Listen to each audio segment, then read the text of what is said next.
Bhaskaran sir நீங்கள் சொல்லுங்கள். இப்போது நான் சொன்ன மாதிரி தான் அந்த எக்ஸிட் போல் பொறுத்தவரையில் இந்த முடிவுகள் எனக்கு மிகப்பெரிய அதிர்ச்சி. ஏனென்றால் என்னை பொறுத்தவரையில் ஏடிஎம்கே வந்து it has got an age and TVK வந்து ரொம்ப சப்ஸ்டான்ஷியலாக ஓட் ஷேர் இருக்குது. திமுக 3வது இடத்துக்கு வரும் அப்படிங்கிறது தான் என்னுடைய கணிப்பாக இருந்தது. தொடர்ந்து அதுதான் சொல்லிக் கொண்டு வருகிறேன். நான் பல்வேறு முனைகளிலிருந்து பேசுகிற போது கூட எனக்கு அந்த மாதிரியான இண்டிகேஷன்ஸ் தான் கிடைச்சது. அதனால் இப்போ இந்த எக்ஸிட் போலுடைய இந்த முடிவுகளை என்னால் அப்படியே ஜீரணித்துக் கொள்ள முடியவில்லை. அது சரியாக தப்பாங்கிற அடுத்த விஷயம். ஆனால் எனக்கு அது அதிர்ச்சிகரமான விஷயம் கிடையாது தானே? இல்லை, நிச்சயமாக இல்லை. ஏன் அப்படி சொல்கிறேன்னா 2-3 காரணங்கள். எனக்கு தெரிஞ்ச வரைக்கும் இந்த எக்ஸிட் போல்ஸோட அந்த இன்புட் இருக்குல்ல, அந்த சோர்ஸ் இருக்குல்ல, அது மாதிரி எல்லாருக்குமே ஒரே மாதிரியான சோர்ஸாக இருக்கும்னு நினைக்கிறேன். அதனால தான் ஒரே மாதிரியாக வந்திருக்குது. எல்லாருமே போக இடத்துல அதே 125 130 அப்படின்னு தாழ்மை கொடுக்குறாங்க இல்லையா, அது எல்லாமே அநேகமாக அவங்களோட அந்த சோர்ஸ் ஒன்றா தான் இருக்கும் நினைக்கிறேன். காமன் சோர்ஸாக இருக்கும், காமன் இன்புட்ஸ் அப்படிங்கிற மாதிரி தோணுது. ஒரே இடத்துலேருந்து வந்திருக்க மாதிரி தோணுது எனக்கு ஆக்சுவலாக. அது ஒரு காரணமாக இருக்கலாம். இரண்டாவது, பொதுவாக திராவிட முன்னேற்ற கழகத்துடைய அந்த வாக்காளர்கள் இருக்காங்க இல்லையா, அவங்க இந்த மாதிரி எக்ஸிட் போல்லாம் நிறையா கலந்துப்பாங்க. தாமாக முன் வந்து கலந்து கொள்வார்கள். அதிமுக வந்து பொதுவாக அதிகாரிகள் கலந்து கொள்ள மாட்டார்கள். தாவைக்கு பொறுத்தவரை முழுக்க இளைஞர்கள், அவர்களுக்கு இது புதியது இந்த களம். அதனால் கூட இது மாதிரி வந்திருக்கலாம். அதனால் எக்ஸிட் போல் தப்பு அல்லது ரைட் அப்படின்னு போகிறத விட நான் எதிர்பார்த்தது போல் இல்லை. இது அதிர்ஷ்டகரமாக இருக்கு. உங்களுக்கு பாஸ்கரன் கிருஷ்ணமூர்த்திக்கு ஒரு ஏமாற்றம் இல்லை, அதிர்ச்சி. ஏனென்றால் நாம் வந்து எப்படியே ஏதோ நான் வந்து ஒரு கனவு உலகத்தில் இருந்துகிட்டு இதுதான் ஜெயிக்கணும் அப்படிலாம் பார்க்கல. பல பேரோட நம்ம பேசிக்கொண்டிருக்கோம். திமுக காலியாகும்னு நினைச்சீங்க? ஆமாம், நிச்சயமா 3வது இடத்துக்கு தான் வரும்னு நினைச்சேன். ஆனால் திமுக இப்போ எனக்கு என்ன நினைச்சேன் அப்படின்னா, யாருமே சொல்லாத விஷயம் தொடர்ந்து சொல்லிட்டு வந்தேன் ஊடகங்கள் கூட. ஏடிஎம்கேவும் டிவிகேவும் தான் களத்தில் இருக்கு, டிஎம்கே களத்தில் இல்லை அப்படிங்கிறத தொடர்ந்து சொல்லிட்டு வந்தேன். நீங்க சொன்ன கருத்து எனக்கு ரொம்ப ஆச்சரியமா இருக்கு. ஒரு பத்திரிகையாளர் ஆமாம், நான் பார்த்து பழனிசாமி களத்தில் இருக்கான்னு சொன்னால் நீங்க தான் இருக்கீங்க. என்ன நண்பரா நான் உங்கள்கிட்ட பேசுறேன். நான் வந்து தனிநபர் சொல்லலை, நான் அந்த ஒரு கட்சியை தான் சொல்றேன்.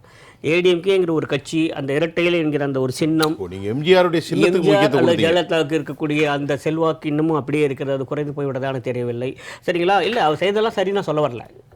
எல்லாரும் ஒற்றுமையாக இருந்திருந்தால் இன்னும் மிக வலிமையாக ஒரு களம் கண்டிருக்க முடியும் அப்படிங்கிற சந்தேகமே இல்லை. ஆனால் இன்றைக்கு கூட பார்த்தேன் இந்த எக்ஸிட் போலில் ஒரு குறிப்பிட்ட எக்ஸிட் போல் என்ன போட்டிருக்காங்க அப்படின்னா, மேற்கு மண்டலத்தில் திராவிட முன்னேற்ற கழகத்துக்கு 28 தொகுதிகளும், அப்புறம் அனைத்து இந்த திராவிட முன்னேற்ற கழகம் 15 தொகுதிகள். ஆமாம், இப்போ மேற்குல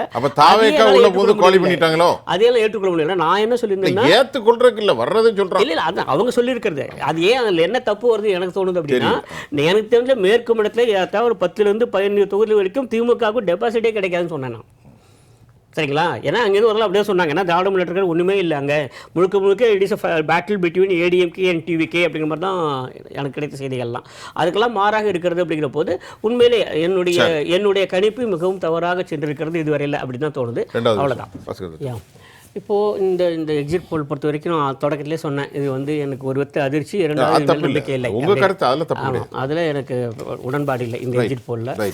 அப்புறம் மிக முக்கியமாக நான் கவனித்த வரையிலே, நான் கணித்த வரையில், சரிங்களா, என்ன அப்படின்னா, சென்னை மாநகரத்திலேயே கூட விஜயனுடைய டிவிகேவுக்கு ஒரு மிகப்பெரிய ஆதரவு இருப்பதாக நான் கணித்தேன். அதுதான் உண்மையாக இருக்கும் என்று எனக்கு தோன்றுகிறது. ஏன்னா இங்கே இருக்கிற 16 தொகுதியில் அதாவது 7-8 தொகுதிகள் வரையிலும் கூட தாவக வெற்றி பெறும் அப்படிங்கிற மாதிரி தான் என்னோட கணிப்பாக இருந்தது. ஆனால் இப்போ ஒரு கூட எக்ஸிட் போல்லாம் பார்த்தீங்கன்னா அதிகபட்சமாக 2-5 தொகுதிகள் போடுறாங்க. அதை என்னால் ஏற்றுக்கொள்ள முடியவில்லை. ஒன்று. அப்புறம் மேற்கு மண்டலத்திலே ஏற்கனவே சொன்ன மாதிரி திராவிட முன்னேற்ற கழகம் 28 தொகுதிகளை வெற்றி பெறும் அப்படின்னாங்க. என்னை பொறுத்தவரை அநேகமாக ஏதாவது 20 தொகுதிகளில் அது 3வது இடத்துக்கு தான் போகும் அப்படின்னு தான் நான் எதிர்பார்த்தேன். ஆனால் அது வெற்றி பெறும்னு போட்டிருக்காங்க. அதனால் அதோட நம்பகத்தன்மை சற்றே எனக்கு குறைகிறது. 2. அப்புறம் 3வது, மீண்டும் சொல்கிறேன், இந்த இப்போ நம்ம ஐயா சொன்ன மாதிரி தான் அதில் ஒரு 5% ப்ளஸ் ஆர் மைனஸ் இருக்கும் அப்படிங்கிற போது இது எந்த அளவுக்கு அது மிகப்பெரிய தாக்கத்தை ஏற்படுத்தும் அப்படிங்கிறதையும் நம்ம பார்க்கணும். அது நிஜம்தான், அந்த அளவுக்கு இருக்கும் எக்ஸிட் போல்ல. ஏன்னா நான் தொடர்ந்து சொல்லிட்டு எந்த அளவுக்கு இருக்கும் வேரியேஷன், அநேகமாக 25 வரைக்கும் திராவிட முன்னேற்ற ஒரு 40 சீட்டு குறையும். இன்னும் 40 சீட் கதை முடிஞ்சுமே. இது உங்களின் ஆசையா? இல்ல அல்லது என்னோட ஆசை வெளிப்படையா சொல்றேன். ஆனா வெளிப்படையா சொல்றேன் வேரியேஷன் அப்படினா இல்ல என்னன்னா திமுக 90 கிலோ வருங்கறீங்களா? ஏன் சொல்றேன் அப்படினா திமுக 90 வருங்கறீங்க. 90க்குள்ள வரும்னு நினைக்கிறேன். அதுவே கூட என்னன்னா மிகவும் மிதமிஞ்சி போனால், அதாவது டிவிக்கே ஒரு மிகப்பெரிய ஒரு அபாரமான வெற்றியை பதிவு செய்யுமானால் திராவிட முன்னேற்ற கழகம் 3வது இடத்துக்கு தள்ளப்படும் அப்படிங்கிறத நான் தொடர்ந்து சொல்லிட்டு வரேன். இப்போ எக்ஸிட் போல் வந்ததுனால உடனே நான் மாறிட முடியாது இல்லை. என்னுடைய கணிப்பு என்னுடைய இது அப்படி தான் இருக்கிறது. சரிங்களா? ஆனால் இதெல்லாம் என்ன ஒரு அடிப்படையை வச்சு சொல்கிறோம் அப்படின்னா, திரும்பவும் சொல்கிறேன், இவனுடைய பிரச்சார பலமாக இருக்கட்டும், மக்கள் அவர்கள் தந்த ஆதரவாக இருக்கும், வெளிப்படையாக மக்கள் தெரிவிக்கிற கருத்துக்களாக இருக்கட்டும், எல்லாமே நீங்கள் பார்த்தீங்கன்னா எங்கேயுமே திராவிட முன்னேற்ற கருத்துக்கு ஆதரவாக அவ்வளோ பெரிய அலையை நான் எங்கேயுமே பார்க்கல. எங்கேயுமே பார்க்கல இந்த எலெக்ஷனில். ஆமாம், இந்த எலெக்ஷன் பார்க்கவே இல்லை, எங்கேயுமே நான் பார்க்கவே இல்லை. ஆனால் அதுக்கு எதிரான மனநிலை எல்லா இடத்துலையுமே நான் பார்த்தேன். அதை வச்சு நம்ம சொல்கிறோம். சரிங்களா? நீங்கள் சொன்னீங்க இல்லையா, விருப்பத்தை அடிப்படையில் பேசுகிறேன்னா, இல்லை, விருப்பத்தை அடிப்படையில் ஏடிஎம்கே தான். என்னோட விருப்பம் அதுதான், அதுவும் டவுட்டே கிடையாது. அப்படி இல்லைன்னா டிவிகே. ஆமாம், நிச்சயமாக டிஎம்கே இல்லை, அதுதான் என்னோட விருப்பம். அதனால் அப்படித்தான் காலமும் இருந்தது. ஆனால் இப்போ கூட இந்த எக்ஸிட் போல் வந்து அப்படியே மாறாக வருகிறது அப்படிங்கிறது என்னால் ஏற்றுக்கொள்ள முடியவில்லை. காரணம் என்னன்னா, இது கன்ஃபார்ம்டு இல்லைல்ல. காரணம் என்ன அப்படின்னா, திரு ரங்கராஜ் ஐயா அவர்கள் அழகா சொன்னாங்க, இவங்க எப்படி எடுக்கிறாங்க செப்பாலஜிஸ்ட், ஒரு செக்டோரியல் பீப்புள் இருப்பாங்க. இல்ல அது கூட இல்ல, அப்படிலாம் எடுக்கல. இல்ல அது கூட இல்ல. இது வந்து நான் தொடர்ந்து கடந்த ஒரு மாதமாக சொல்லிக்கிட்டு வரேன் எல்லாத்திலுமே. தமிழ்நாட்டு பொறுத்தவரை பல பேர் வந்து வெளிப்படையாக சொல்வதற்கு அச்சம் இருக்கிறது. அவர்கள் கேட்கும்போது டிஎம்கே அப்படின்னு சொல்லிட்டு போயிடுறாங்க அப்படின்னு தோணுது. இது பத்தி மேற்கொண்டு அப்படி சொல்றாங்க. இப்ப அவங்க ஏன் தாவைக்கேன்னு சொல்லக்கூடாது? ஊடக பலம் அவங்கள்ட்ட இருக்கிறது ஏன் அவ்வளவு போய் மறைச்சு? நாமெல்லாம் எல்லாரும் உட்கார்ந்து பேசணும்ல சார். இப்ப நீங்க பாத்தீங்களா, இதே குற்றச்சாட்டு இப்ப மேற்கு வங்கத்திலிருந்து வந்திருக்கிறது. சரி, காலையில் மேற்கு வங்காளத்தில் கூட அங்கே வந்து மம்தா பானர்ஜியோட ஆட்சிக்கு எதிராக பேசுவதற்கோ அது வந்து சொல்வதற்கோ யாரும் தயங்குகிறார்கள். கேட்டால் அவங்க தான் ஓட்டு பண்ண சொல்லிட்டு போயிடுறாங்க அப்படிங்கிற மாதிரி சொல்கிறாங்க இல்லையா? அது மாதிரி ஒன்றுல தமிழகத்தில் இருக்கிறதோ என்கிற ஒரு அச்சம் எனக்கு இருக்கிறது, அடிப்படையற்ற அச்சம். அதுவும் சொல்லிடுறேன். சரிங்களா? அதனால் இது வந்து அப்படி தானா அப்படிங்கிறது தெரியல, அதுவும் ஒரு காரணமாக இருக்கலாம்.